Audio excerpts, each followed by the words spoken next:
임실의 한 야산에 축산 분뇨가 대량으로 투기됐습니다. 분뇨 처리 비용이 치솟자 하천은 물론 야산까지 불법 투기장이 되고 있습니다. 폭염이 기승을 부린 여름, 판매업소들의 매출이 극단으로 갈렸습니다. 대형마트는 매출이 늘었지만 재래시장은 급감했습니다.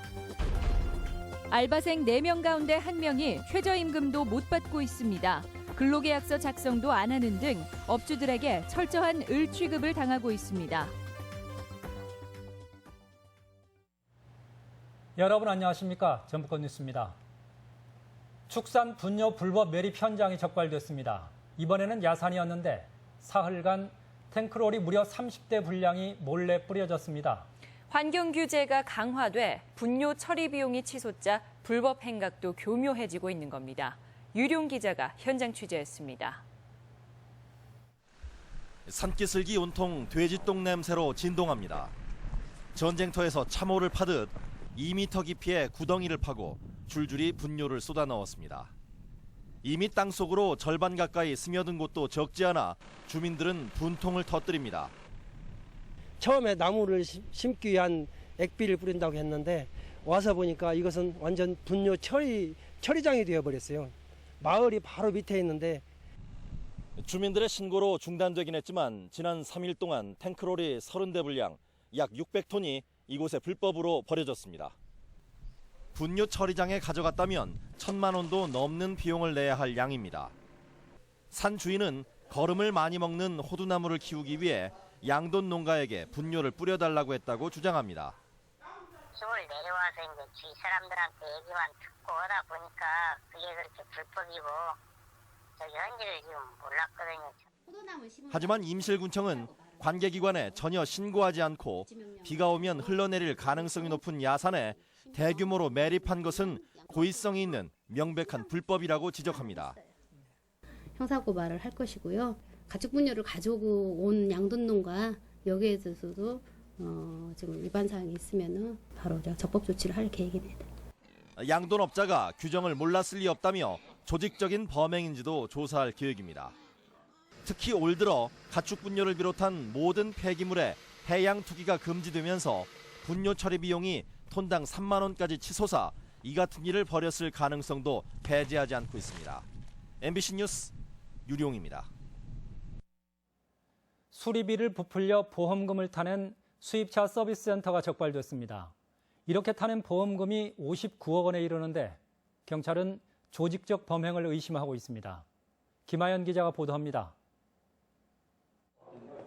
교통사고로 한 수입차 서비스 센터에 입고된 차량입니다. 범퍼 속의 부품을 갈지 않았지만 마치 교환한 것처럼 보험사에 청구해 수리비를 타냈습니다. 이런 식으로 수리비를 부풀려 보험금 수십억 원을 타낸 도내 한 수입차 서비스 센터가 경찰에 적발됐습니다. 공임을 부풀리기 위해 작업 시간을 늘리기도 했습니다. 자기는 VIP 고객이라든지 이런 사람들한테 사은품으로 이렇게 서비스로 제공을 하는 건데 마치 다른 부품을 사용한 것처럼 해서 보험사에 청구를. 경찰은 해당 업체가 지난 2010년부터 1,700여 차례에 걸쳐 59억 원 상당을 부당하게 타낸 것으로 보고 있습니다. 과도한 수리비로 나가는 보험금은 자동차 보험료 인상으로 이어지고 결국 모든 운전자들의 부담으로 돌아옵니다. 모든 운전자들의 보험 주가를 올리는 실질적인 피해를 보게 되는 것이고요. 이러한 금원들이 결국 부품가로 해외로 빠져나간다는 것. 이에 대해 해당 업체는 부품을 뜯어 수리하는 방식인 만큼 공임 청구는 정당하다고 반박했으며 일부 부품 청구에 직원의 실수가 있었다고 해명했습니다.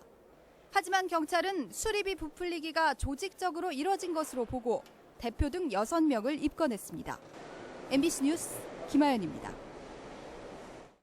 순창등지에서 확인된 C형 간염 환자 발생과 관련해 질병관리본부 등이 환자 200여 명의 감염 경로 등을 파악하고 있습니다.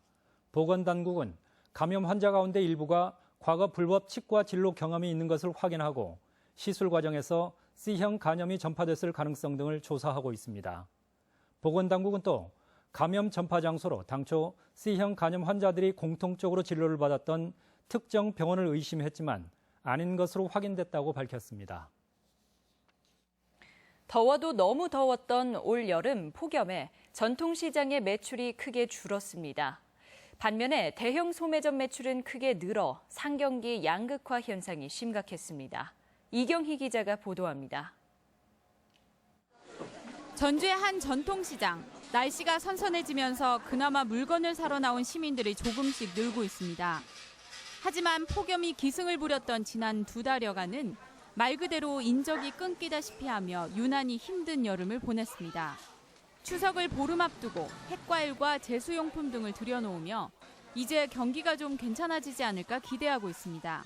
날씨가 뜨거가지고 사람이 재래시장을 엄청 안 나왔어요. 갖고 장사가 너무너무 안 돼요. 그리고 너무 대형마트로 가고 시원하니까. 우울했던 전통시장과는 다르게 대형마트는 여름철에도 활짝 웃었습니다. 소비자들이 더위를 피해 냉방이 잘 되는 대형마트와 백화점을 찾으면서 매출이 올랐습니다. 호남지방 통계청에 따르면 경기 불황에도 지난 7월 전북 지역 대형 소매점의 판매액 지수는 93.7%로 전년도에 비해 7.3% 올랐습니다. 에어컨이 조기 품절될 정도로 많이 팔리는 등 가전제품이 18.2%로 가장 많이 올랐고 생수나 맥주 판매가 늘면서 식료품도 10.1% 성장했습니다. 시즌까지는 에어컨이 올여름 폭염 현상으로 인해서 전년 대비해서 약 한 55% 정도 매출 신장 효과를 가져왔습니다. 폭염이 낳은 판매 양극화에 시름이 깊었던 영세상인들의 지난했던 여름이 이제 서서히 가고 있습니다. MBC 뉴스 이경입니다. 도내 아르바이트 노동자 4명 중 1명은 최저임금조차 받지 못하고 있습니다. 요즘 같은 청년 취업난 속에서 아르바이트는 절박한 생계수단인데 현실은 암담합니다. 한범수 기자가 보도합니다. 편의점에서 짬을 내며 아르바이트를 하는 중국인 유학생 A씨. 부족한 생활비를 한 푼이라도 아껴보려고 시작한 일이지만 1시간 동안 일한 대가는 최저임금에도 미치지 못합니다. 시급이 5,000원.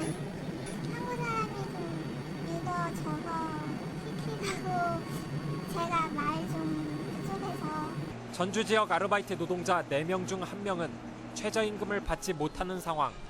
생활비를 벌어야 하는 청소년과 유학생 등을 대상으로 정당한 임금을 주지 않는 사례도 발견되고 있습니다.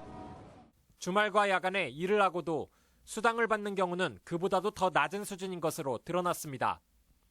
심지어 근로계약서를 작성하지 않고 4대 보험에 가입하지 않은 사례도 전체의 절반을 훌쩍 넘겼습니다. 추가 근무를 강요당한 노동자는 전체 응답자의 70%에 육박했습니다. 용돈을 한두 푼 벌기 위해서 하는 것이다라는 인식이 좀 문제가 되는 것 같습니다. 그래서 아르바이트를 한다고 하면 근로기준법을 당연히 지켜주지 않아도 되는 것 같은. 점주와의 관계에서 철저히 을관계에 놓인 아르바이트 노동자들 실태가 여전히 개선되지 않고 있습니다. MBC 뉴스 한범수입니다. 전라북도에 따르면 올해 수확이 시작된 조생종 벼 40kg 가격이 4만 원대로 지난해 5만 5천 원에 비해 30% 가까이 하락했고 이 같은 추세는 만생종 벼 가격에까지 좋지 않은 영향을 미칠 것으로 보입니다. 전라북도는 시군 미곡 종합처리장과 함께 대책회의를 열고 농림수산축산부에 수요 초과량을 시장에서 격리해 줄 것을 요구할 예정입니다.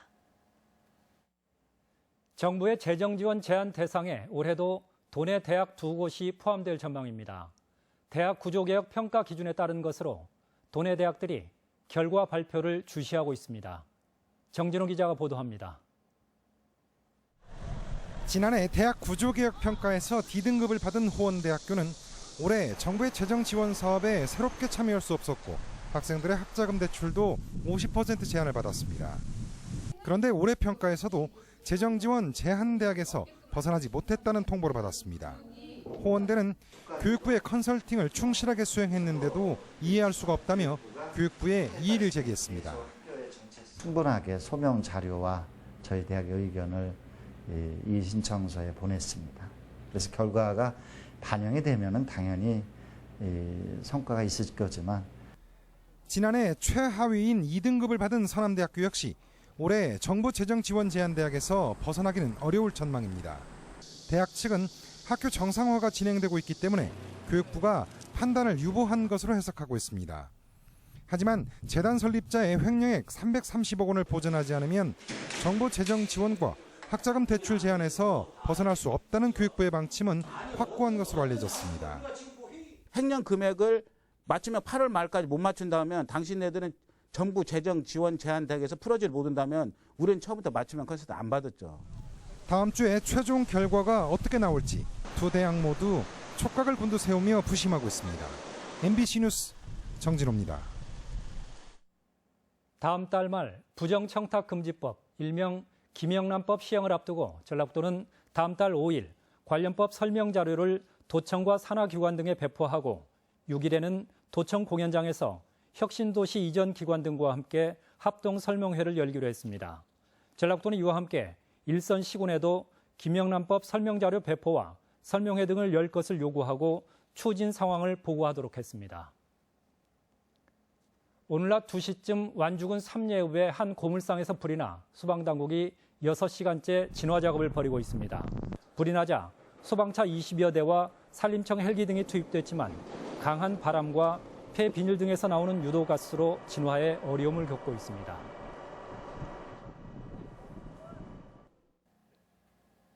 오늘의 간추린 뉴스입니다. 명절을 앞두고 전주시가 시청 현관에 온누리 상품권 이동 판매소를 설치했습니다.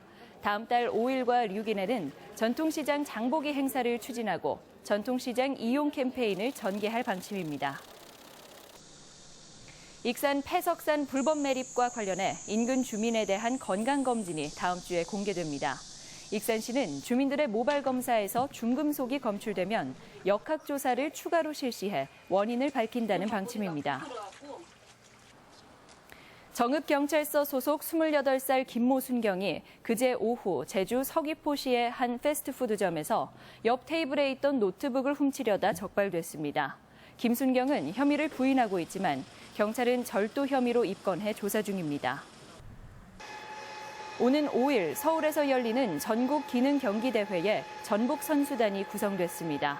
전북 선수단은 폴리메카닉스 등 36개 직종에 110명이 출전하며 입상자는 국제기능올림픽 대회에 출전하게 됩니다. 간추린 뉴스였습니다.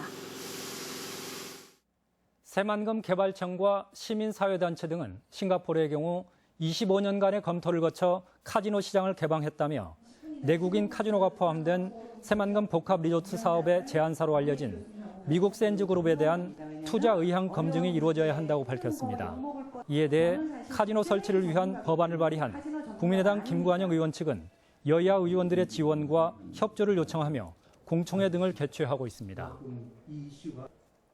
전주시는 농생명 소지연구소와 한국전통문화의 전당 등 산하기관 5곳의 경영평가를 평가한 결과 최하 등급인 D등급을 받은 해당 기관장 2명에 대해 연봉을 삭감하거나 성과급을 주지 않을 방침입니다.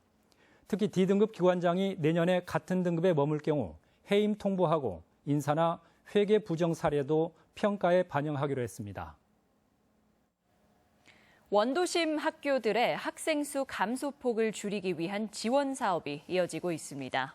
전라북도 교육청은 전주와 군산, 익산 지역 원도심 학교 47곳에 올해 모두 14억 5천만 원을 들여 학교와 지역사회가 함께하는 공동체 활동을 지원하기로 했습니다. 도교육청은 이를 통해 일부 원도심 학교에서 학생 수 감소세가 둔화해지는 긍정적인 효과를 기대합니다. 전북권 뉴스였습니다.